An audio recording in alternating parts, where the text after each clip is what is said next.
All right, so this is late December 65, and final turn of the game. Um, Really, nothing much is going to happen in Virginia. I don't have enough forces to even have a remote chance of defeating either the southern line or the northern line up here. I am happy we were able to take Norfolk in the end. That did give us, one of the remaining objective cities.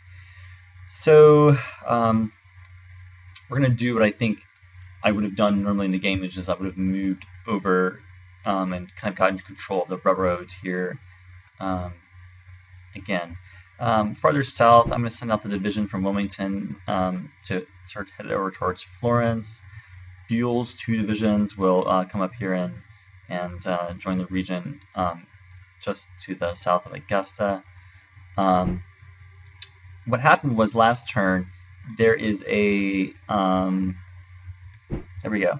There's a readout here, and so the forces entered the readout, and I think I only had two corps on assaults, and so they just got basically wiped out. You can see there's Johnson's corps left at power 406. It's three divisions, and so what's happening this turn is all three corps here that are in good shape, which are Kearney's, French, and Newton's, are on assault.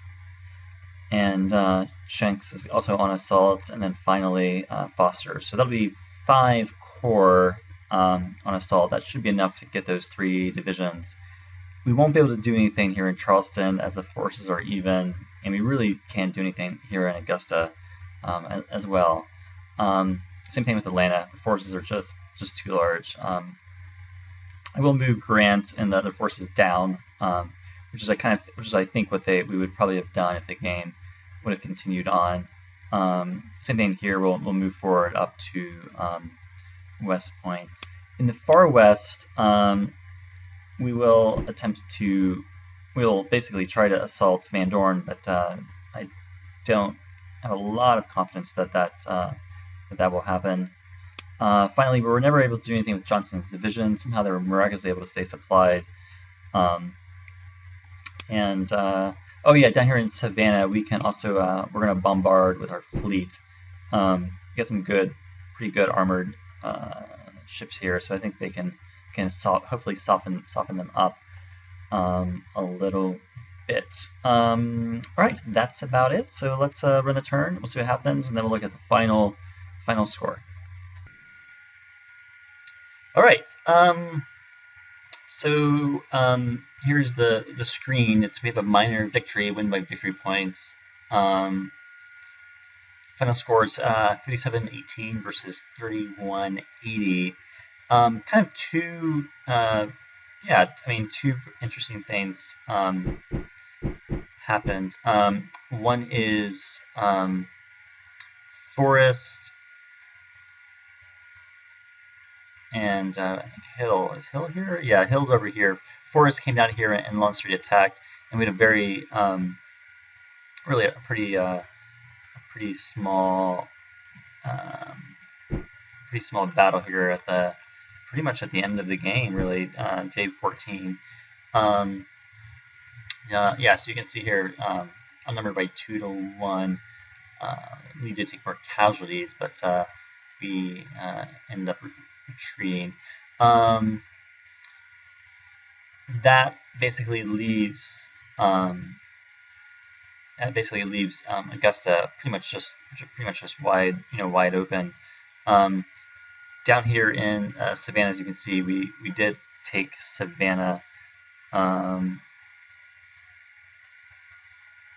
which I will show to you here. Yeah, so there it is. So we captured the whole. We captured the whole lot. Of course, the casualties were still pretty even, but then they referenced that we did capture 20,000 prisoners, which is a pretty large number. Here's how Grant, of course, was able to move down. There was no battle over there, and we moved over, but there were no battles over here either. So at this point, what I'm going to quickly recap. Let's just start off with the objective screen. We alluded to the points 57.18 and 31.80. We're at 85 versus 10 a turn, and the reason that I dropped to 10, of course, is Savannah.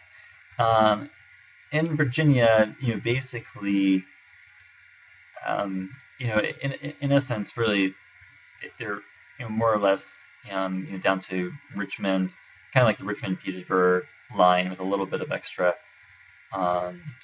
territory. The peninsula is open, so that is something to consider. North Carolina, we did pretty well. We didn't ever get all of these coastal towns and the few forts, but of course we got Wilmington and Raleigh and the other major ones. South Carolina, obviously, it's a mixed bag. We didn't take Charleston, which is really the main objective, of course, of South Carolina. In addition, they broke the siege. Of course, they've moved a lot of forces from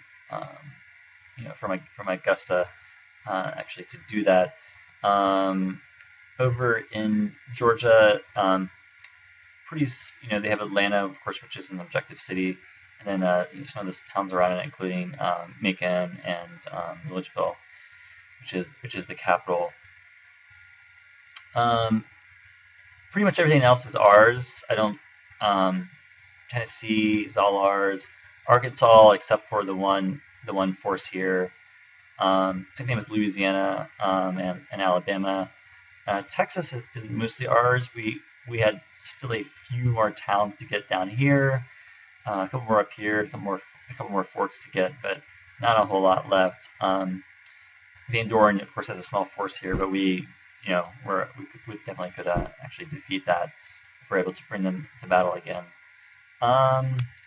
So it's hard to say. I mean, obviously by points it's a minor victory, but I think for the Confederates, you did last longer than they did historically, and you still are fielding some massive armies, and you do control Richmond, Charleston, and Atlanta. So if this had been a history, I'm not really sure what would have happened.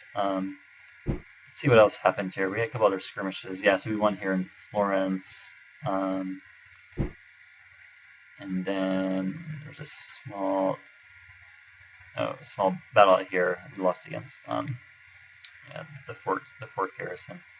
All right, thank you very much for following along through all 121 videos or whatever it was. The Union definitely had some low points in the game, but I feel like in the end, we gave it a good showing. All right, that's it for now. See you.